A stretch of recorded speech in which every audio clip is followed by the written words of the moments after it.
Dr. San Chang's pronouns are they and them. Dr. San Chang is a licensed psychologist practicing in the Bay Area. They are a fierce advocate for body positivity, disability justice, and accessible gender affirming care. Please welcome Dr. San Chang.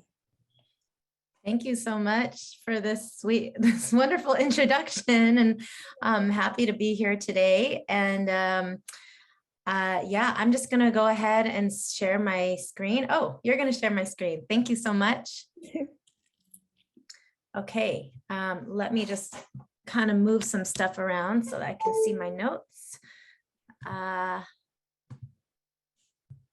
Okay, bear with me. Okay, great, thanks. Should I share my screen or you got it? Okay, cool. I'll just ask you to advance it for me then. Thank you. Okay, next slide.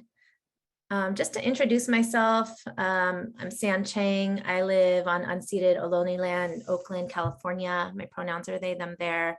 I'm Chinese American, child of immigrants, non-binary, transgender, queer, gender fluid, femme. Everything is contextual. It shifts over time. I'm in my mid-40s, exennial. I'm living in an average sized body. I'm non-disabled, upper middle class, non-religious, and spiritual. My passions outside of my work are my smush-faced dogs. You can see them in my photo on the right. Dance, compulsive puns, and food. And I spend my time doing individual therapy, trauma work, as well as doing anti-oppression work with organizations and teaching. And all of my work is centered around body liberation. So what keeps people from being able to feel safe in their bodies? And so part of that work is helping people individually, and part of it is changing systems. So next slide, please. Okay, so today we're going to talk about how colonization influences our Western healthcare systems, and particularly how it impacts trans health. We're going to describe the importance in decolonizing trans health when we're providing affirming care to trans people from specific marginalized communities. And so rather than say all trans communities, we want to recognize that there is no one trans experience, but that these systems, that we have to address all the ways that we may or may not be providing adequate care and affirming care to people, and explore strategies in implementing a decolonized framework in your clinics. So next slide. So what I want to just begin with is to set up some context, make sure that we're kind of on the same page. And first thing I'm going to do is just give you one definition of colonization. So it is the action or process of settling among and establishing control over the indigenous people of an area. Colonization also involves taking land, resources, labor, traditions, and either erasing or eradicating them. In other words, there are traditions, there are ways of being in one's body and in one's gender that are not respected from the outside lens. And if when that not just not respected, but violently erased or punished. And so there is a lot of this that happens with regards to gender, and then is still happening today in trans health. So in this presentation, I'm just going to be describing more of the impact of colonization in our thinking and our approach to transgender health. Next slide. And in this slide, this is a quote from Tuck and Young's article. Tuck and K. Wayne Yang. Decolonization is not a metaphor. Until stolen land is returned, critical consciousness does not translate into action that disrupts settler colonialism.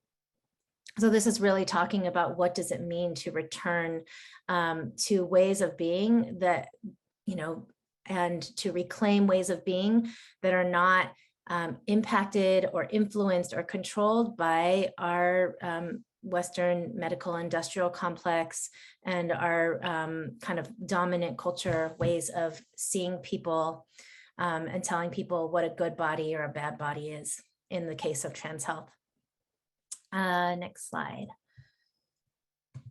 And so I'm going to give you some other definitions. So to think about decolonization, not just as trying to move away from something, but also moving towards something. So imagining, dreaming, and manifesting the world that our people deserve. And so, you know, what is that vision? And I feel like it's so easy from day to day, look at all the ways, and of course, because we're impacted. And when I say we, I want to just acknowledge we are not all impacted in the same ways. But many of us are impacted in some way, and it makes it hard to, you know, we're looking at like, this is the problem, this is what's creating the harm. And it takes up so much space that we don't actually get to imagine what a different world could look like. So this is really also about dream work. Next slide. And in trans healthcare, this could look like creating approaches we've never seen before from dominant culture. You know, it's so easy to say, well, this is what this system does, or this is what the standards of care tell us is the right way to do this. Well, what if there's a different approach that looks completely different? You know, looks completely radical, you know, maybe to some, maybe it's not even that radical. Maybe it's just what you know, what it's supposed to look like, you know, where there's access, where there's choice, where there's a way for people to be in community too, right? Out of these individualistic settings. Drawing wisdom from community-led solutions that people created for themselves. So the by us, for us idea that it's not cisgender folks who are making all the decisions for trans people and trans people's bodies. And finding practices from ancestors that were never recorded in history books. Because actually books and recording things was actually not something that was part of every culture. And so there's a lot that's passed down through lineages, through oral tradition, through storytelling. And, you know, so part of this process is to try to, you know, connect back to those things that aren't in a book with citations, so, you know, in a journal, and that academia can support. Next slide. So just to give you the briefest context and history, and I just want to say this is very brief. This is going to be oversimplified in so many ways. But I want to just make sure that we are, you know, mostly on the same page. So when colonizers or settlers came to Turtle Island, any displays of, and I'm talking about specifically, you know, in North America, I'm not today talking about sort of what it looked like in other contexts, but, you know, there has been some version of this and different. So I am focusing more on North America. So any displays of indigenous sexual or gender nonconformity, according to that Western binary framework, were punished. And so there were boarding schools, there was genocide campaigns, there was forced assimilation. So if your gender didn't look the way that, and you know, for a lot of these folks, they were accepted, welcomed, honored by their own communities, but outsiders came and decided the way that you're the way of being in the world is not okay. And so this was pretty much like kind of trained out of people. So just skipping way ahead, I'm in the mental health field, and I just want to say that, you know, I am aware of the huge amount of harm that has impacted trans communities because of diagnoses that say that having a certain gender or having a certain sexual attraction or orientation is abnormal. So we have diagnoses like homosexuality, and I put that in quotes. Homosexuality was in a statistical, you know, in a handbook of mental disorders, and gender identity, and now we have gender dysphoria. And these diagnoses, you know, the ways that these work are they say what's normal and what's not. So they're mechanisms for control and the social construction of health and illness. So, and then just another thing to add in is that, so many ways of expressing gender and sexuality were not allowed.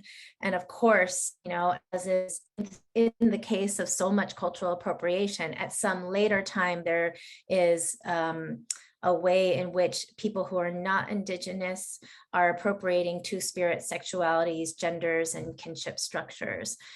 So this is really kind of, in many ways, the epitome of colonialism. As settlers land, they say this is not okay. And then at some point they say, oh, actually, maybe we can use this. Maybe this is something valuable, but for us, we will take this. So there's a lot of taking that happens, a lot of taking without any return. So, and just to give a little more context, the brief hit, this colonization project began in the 16th century, and it not just impacted how we look at gender, but also impacted how we looked at race, looked at the ways that men and women were treated. And so, but underlying, there's a lot of just kind of a push for assimilation. Next slide. Okay, so let's talk a little bit about binary, non-binary identities. There's a lot here that we could be unpacking, but so the gender binary was created as a tool of colonialism, genocide, settlement, and empire. Basically, it was, if you don't fit into male, man, masculine, or female, woman, feminine, then we're gonna either make you do it, or there's gonna be some consequence. And I think what I often see is that this can polarize people with non-binary and binary identities. And there really shouldn't, in my opinion, it shouldn't be any conflict there, because, some people have binary identities. There is nothing wrong with that. Some people have non-binary identities. There's nothing wrong with that. But because of this imposition of the binary, there's a lot that happens within healthcare, that happens within communities that can pit people against each other. Also really want to highlight that non-binary identities are not new. They were featured on the National Geographic cover in 2017 as like a revolution, but really it's not anything new. There are trans or non-binary people on every continent for centuries. So this is not new, but our healthcare systems and a Western framework treats it as new. Next slide. And I just want to talk a little bit about the transgender umbrella. We often use that term, and it's meant to be inclusive. There's good intentions behind it. But this was a term that was, and transgender as a term also is a socio-political identity that was created or crafted mostly by white binary trans folks in the 1990s. And something when we think about umbrella, and I got this from Decolonizing Transgender 101, which is cited at the bottom, that this question of who was left out in the rain. So the more we try to define and say who gets to belong underneath the umbrella, or who gets to be included, we're already going to be excluding people. So that's something that I encourage you to really be thinking about in the ways that you work, the communities you move in, like any gatekeeping around identity that are erasing so many experiences, especially of most marginalized folks. And so this erasure of individual and unique struggles can recenter whiteness and erase distinct experiences of trans women of color who are most impacted by racism and sexism and trans misogyny. To add that, there's something inherently binary about saying trans versus cisgender too, because there are so many people who have gender non-conforming identities that don't feel like they can access these labels. So labels can be incredibly empowering, but they can also be limiting. And then another thing to highlight is that sexual orientation and gender identity don't, that separating them, that's what we're usually taught. But for some people, they're very, very deeply intertwined. And so that's something to just really need to respect. The next slide has a quote from Tourmaline I'll just read it. We live in a time of trans visibility, yet we're living in a time of anti-trans violence. The promise of positive representation ultimately gives little support or protection to many, if not most, transgender non-conforming people, particularly those who are low income and or of color, the very people whose lives and labor constitute the ground for the foundation of this moment visibility. And, we're coming up on Trans Day of Visibility, which is an important time that's this month actually, but we also have to be interrogating, does visibility actually mean access to resources? Does visibility actually mean greater safety? Does visibility mean greater acceptance? Okay, next slide.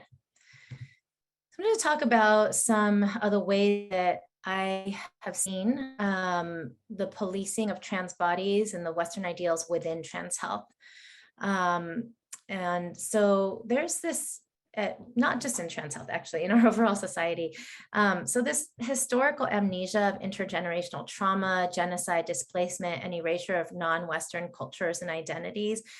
So basically what that boils down to is that so many ways of being, including ways of expressing gender or ways that communities have thrived or been harmed, there's so much history that's erased that none of this is taught. Very, very little. I mean, this is not taught to us in schools growing up. So like what has actually happened gets lost, really lost over time, and other narratives that may or may not be true or may be very narrow because they're coming from a Western lens, those get centered.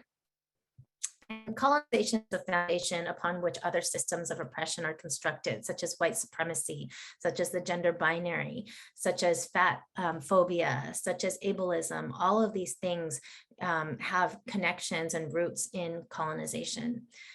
When we start to move towards what looks like a good body or not, there's a lot of European, Eurocentric influence on societal standards, including in the media, politics, and what we consider beautiful, right? And beauty centered and valued through a cisgender, heterosexual, white, or able-bodied lens. Okay, next slide. So there is a long history of gatekeeping within trans health. It dates back mostly to the 1940s and 50s. And so I'll just talk about a little bit about, there were, I don't know, providers that really believed, they came up with the concept of a true transsexual. So this was, Harry Benjamin in particular came up with his concept, and they had, a scale of what made a true transsexual. And I put that in quotes because those are terms that we may or may not feel like we use today. Some people do, and that's cool, but it's not what we use widely. So in this, in order to be believed as a trans person, you had to be very, very heterosexual post-transition, and you had to 100% want surgery. And so for people who they may not want surgery, or they may not want to live as heterosexuals in the world, this really doesn't fit. So it really excludes a lot of people and a lot of people's experiences. There really hasn't been, and today it's changing a little bit at a time, but for the most part in trans healthcare, there hasn't been a ton of room for non-binary identities. You have to go in with a narrative, like I am in this box and I have to be in this box. And if that is your truth, great. But for so many people, it sets things up so that there can't be an authentic interaction in that, provider-client relationship. There are a lot of barriers to care, a lot of hoops that people have to jump through, and a lot of motives to protect, what I refer to as cis and white fragility in trans health, because this is what leadership is. Leadership in trans health does not yet reflect the people who are being served. And so there's not just gatekeeping around who's accessing care, but there's gatekeeping around who gets to even provide the care, who has a seat at the table, who's making decisions, policies, deciding what the criteria are for whether or not someone can get hormones or surgery. Some current examples of this are body appraisal and surveillance. So I'll give you a definition of that, which is that there's a lot of commenting on whether or not someone, quote, passes or looks good enough in terms of the gender that they are, right? There's measuring of facial features for FFS or facial surgery. And so literally measuring someone's face to decide what is more feminine, what is more masculine. And those are based on white European beauty standards. They cannot, so they're based on one group and then they're being applied to other groups. There are BMI restrictions for surgeries. They're very inconsistent, and there's not actually a solid body of literature to support that there should be universal BMI restrictions, or that people in larger bodies cannot undergo or recover from surgery safely. And then there's a lot of policing of trans-affirming medical care in relation to HIV treatment. So something that I've witnessed in working in trans healthcare is if someone also needs to be seen to treat their HIV, that person can get bounced back and forth. That person can be gate kept more, like, oh, we need to make sure everything is really okay, make sure that this is really safe. And there is something to be said for safety, but I've seen a lot of kind of difficulty being able to hold that people have different identities or different medical needs, and that we don't have to say someone has to choose one or the other. So let's move to the next slide. And I'm going to talk a little bit more about what is showing up in trans health, some of the ways that these colonialist models are very prevalent. So there's a lot of gatekeeping within leadership. So, next slide, please. Thanks. So a lot of organizations, including organizations that have a lot of power, are strongly identified with people who started them. And the people who really started trans health in this country are not transgender. And oftentimes, from that, there's, key staff and people who are employed are selected by the founder, and there's little room for trans people to step into leadership. And so, yeah, if you're inviting all your friends and there are all these cis people and all these white people, then, there isn't that much space for trans folks or BIPOC trans folks to step into leadership, or non-binary trans folks. And oftentimes, people who do have trans lived experience are brought in to resolve difficulties, but aren't able to contribute in an effective way, not because they don't have anything to contribute, but because it's performative, right? It's like, we're going to have you here, maybe we'll put you on our website, but we're actually not going to ask you what you really think about policy or what we should be doing. For one example is in a, pretty prominent trans health conference that I, attended, there was a community track, and it was specifically for trans people. And it said, this community track is for trans people to, quote, improve their skills in the field. So I thought that was interesting, because that's the framework. It's sort of kind of framed as, we don't really trust that you have a lot to give. You need to improve your skills. People who have challenged current standards are treated as disruptive. So for example, I've attended other trans health conferences where if you protest, providers who are, pushing harmful, quote, treatments to try to make trans kids not be trans kids, then, so there's not really room for protest, or for trans folks to say, hey, this isn't okay. Like, what you're teaching isn't okay here. And I'm going to name that. That's something that I have experienced firsthand, right? Like having security called on me and having them say, we're going to call the police, right? And just knowing that dynamic also negatively impacted, people in the area, lots of other trans folks of color. So that's something that is an ongoing issue, it's just kind of like how do we challenge the norms if you're criminalized for challenging norms? Right now, there's, a lot of movement towards certification of people who are, quote, gender specialists. And that really, I think, falls under the umbrella of the gatekeeping for gatekeepers that I talked about. And so that really kind of reinforces that trans folks aren't always seen as, unless you have the degrees, unless you've been able to deal with a lot of the difficult things that happen when you are working in a cis majority space, then you won't be able to access that kind of position to be able to serve your communities.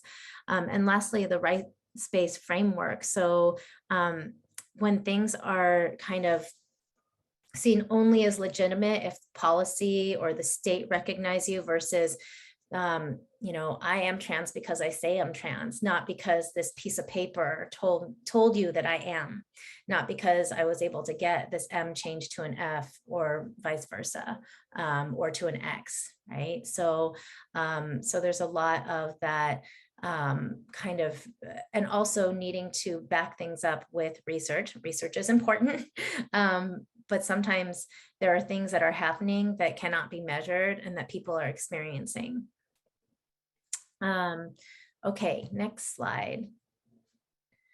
And then, some other ways that these practices show up, we'll just name are, there's a lot of questioning of youth and their capacity to make decisions. I mean, in the past week, already we've witnessed, and there have been so many anti-trans bills, but, in the past week, there's a bill around criminalizing reporting any parents who support their trans youth or their trans children, right? And so not just a questioning of the youth's capacity, but actually a criminalization of anyone who is going to be a supportive ally.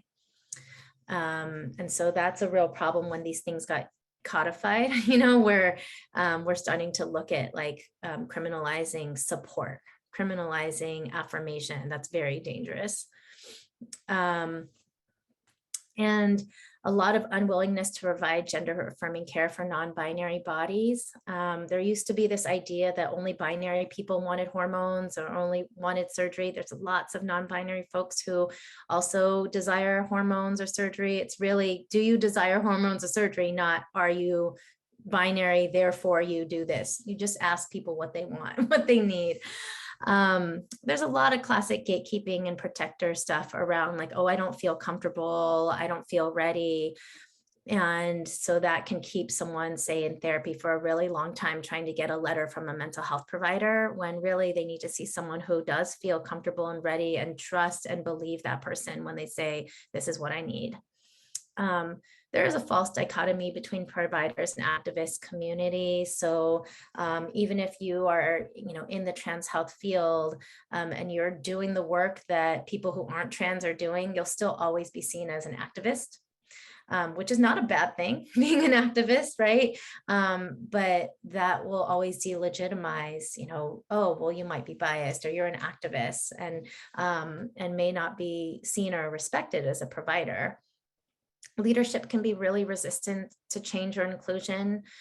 Things have been moving slowly, but things have not, it's still a system in which, it's a cis majority space in trans health.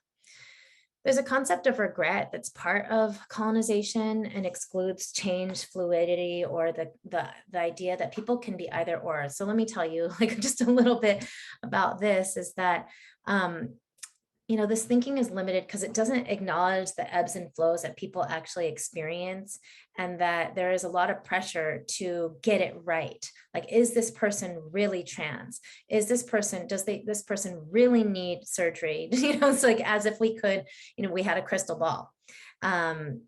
We just need to listen to people where they are today. And we can't predict anything. And we can help people to be as informed as they can be. I'm really big on informed consent, giving people all the resources, the education they need to make good decisions or the best possible decisions for their bodies. But a lot of the gatekeeping is around, a lot of providers fear that someone will have regret. regret could be a complication, and regret is also a part of life. And then gender dysphoria as a universal imperative. There are lots of trans folks who experience dysphoria. And then there are other people who don't experience dysphoria. And so much of that focus is what allows you to move through the gates to be able to get surgery or hormones. And I've, definitely seen that people feel like they have to really prove their dysphoria in order to access care, or maybe even say they have dysphoria if they don't. Okay, let's see. Okay, so let's move. I've been talking a lot about problems. I also think it's important that we start to rethink systems, like I talked about, like the visioning process. And so let's talk a little bit about that. Next slide. So here are some visions that colleagues and I, and not just me, lots of people way before me, have been trying to push the field towards, right? So one is defining and moving towards meaningful and accountable leadership. How do we change leadership structures so that we can resist tokenization? We ask these questions: who holds power? How is that power shared? Who is that power responsible to? Respectability politics: who's being asked to lead and why? So really not just, oh, because you moved up, you have this degree, or you published this many research articles that or you have been in the field for X number of years. And, sometimes I think a lot about the idea of a seat at the table even, and how that is this idea of like, okay, this is our table. We'll give you a seat at it. You can sit here, but it's still our table. And we designed it, and it's still going to serve, what serve in ways that we've always served.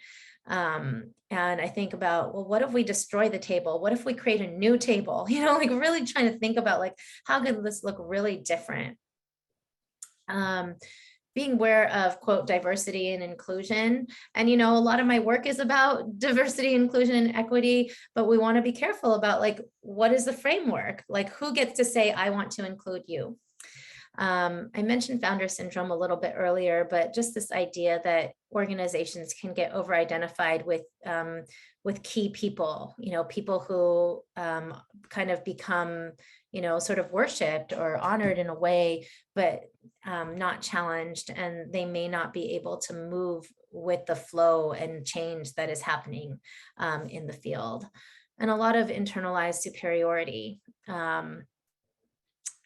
Another aspect of this and shifting leadership and vision is rethinking our systems. So many of these systems, not just medical systems, but mental health systems as well, like the one that I'm in, they're very hierarchical.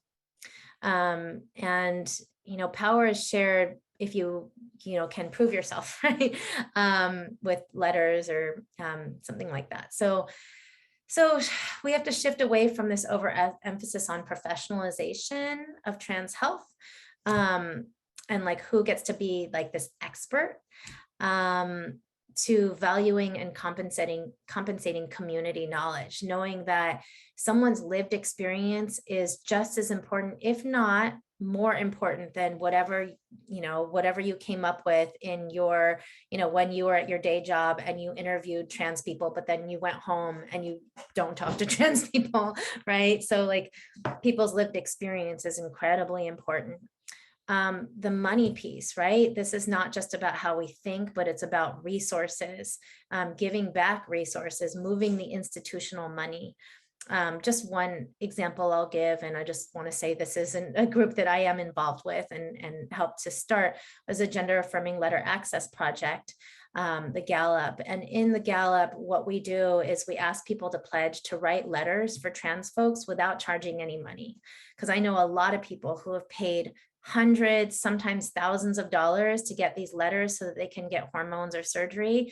And someone is profiting from this practice. And we want to change that. We can't get rid of letters today. I hope that we can at some point. But as long as they are a reality, they shouldn't have to be another financial barrier to people getting the hormones and the surgeries that they need. Okay, next slide. Okay. And then some questions I just want to throw out. I know I'm talking a lot at you and I only have a few more minutes, but some questions to throw out or consider are, in what ways can I shift my work to be more liberating and disrupt the dominant culture? What resources and power can I shift to support transgender and non-binary clients? So really thinking about resources or using your access or using any privileges that you have. What are the places that my guilt or fear stop me from being fully from fully being an ally to my colleagues and clients? And how do I continue to educate myself and get feedback about my work?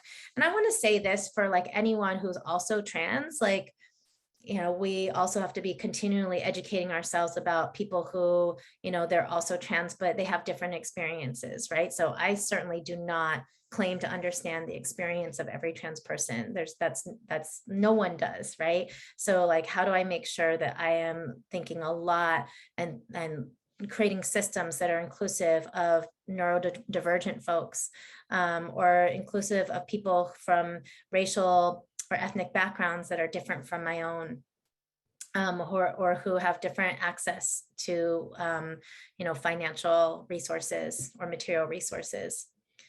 Okay. So next slide. Here are just some ways to engage community. So reviewing policies and procedures, looking at your hiring practices. Is there a snowball effect? Are you actively looking to center trans folks of color? Revising patient forms to be more expansive, to be more inclusive, to be less like checkbox this or this, right? Listening to clients and learning from diverse subject matter experts. So this is really about centering lived experience, and then advocating over gatekeeping. So instead of prove to me and then I'll open the gate, it's like we should be, looking at the gates and why they're there to begin with.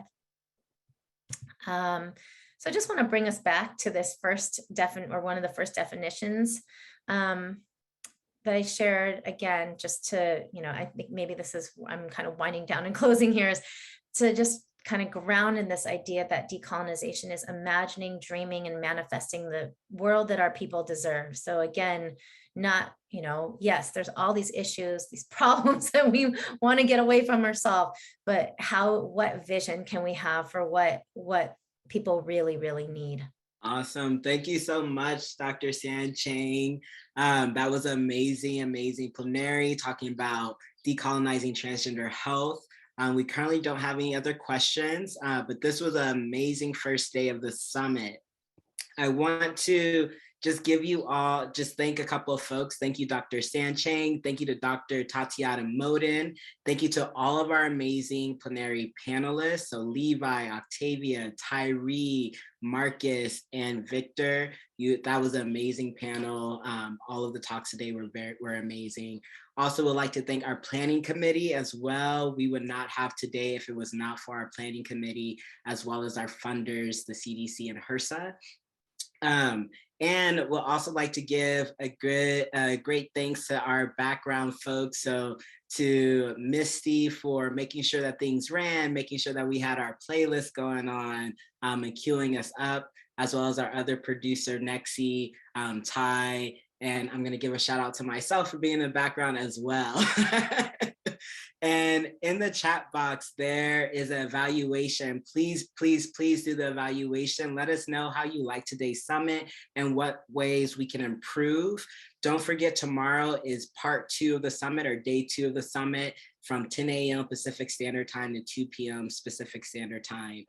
We have an amazing day scheduled for you all tomorrow as well. We will have kick off the day with a plenary panelist that's going to have Cecilia Gentili, Valerie Spencer, and Jenna Rapuez. They are 3 dynamic individuals. You're not going to want to miss our open plenary speakers tomorrow. We also are going to be doing a gender affirming system building workshop ran by Andrew Miller, so that folks who are trying to figure out how to really integrate gender affirming care into your systems and your foundation at your agencies and organizations, you're going to want to be here tomorrow for Andrew's presentation and workshop. And then we have a special message for all of you from Admiral Dr. Rachel Levine from the White House. So you are not going to want to miss tomorrow. Make sure you are here. Thank you all so much for being here, and looking forward to seeing you tomorrow.